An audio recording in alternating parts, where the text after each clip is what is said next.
Everybody's going getting tattoos these days. I can't tell who is real and who is fake.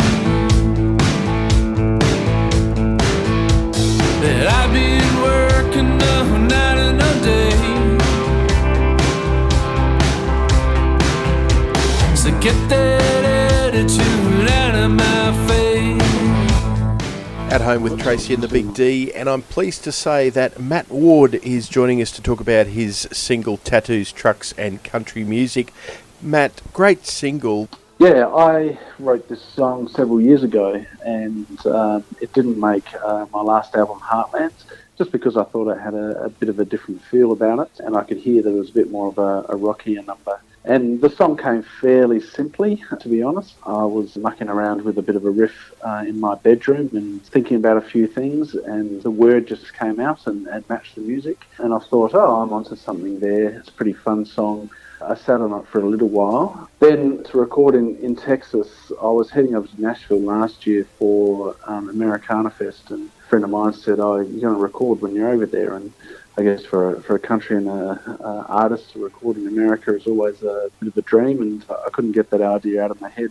I reached out to some musician friends that I had at Texas. They had just recently recorded a single at a place called Yellow Dog Studios outside of Austin, and I reached out to David Percival, the producer there, who's done some really good artists previously, and he was very welcoming. And so then I started to think, what songs do I have that would fit a bit more of a Texas country, outlaw country type of vibe? And I thought about, some songs I had in my back catalogue, as well as writing new songs. So last September I recorded this song, and I just felt, this could be a good one that I could let the producer have a bit of fun with, and that's exactly what we've done.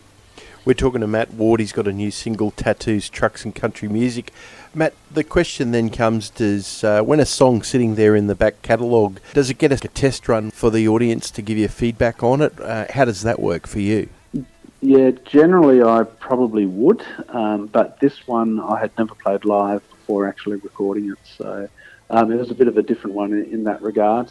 I think because during 2019 I was so focused on my first album and was really giving those songs a good run for their money. With my band in South Australia, we hadn't really got round to jamming this one. It's a bit of a freshie, and I guess that's also part of the exciting thing about going to a studio and a new producer with a brand new song, is that you don't have any really preconceived ideas. It depends on every song. I think each song has their own little story. Tell you, after having a year like we've had so far, I reckon this song will be a welcome relief for some of those audiences out there getting this high energy. Matt Ward, and the single is Tattoos, Trucks and Country Music. Everybody's playing country music.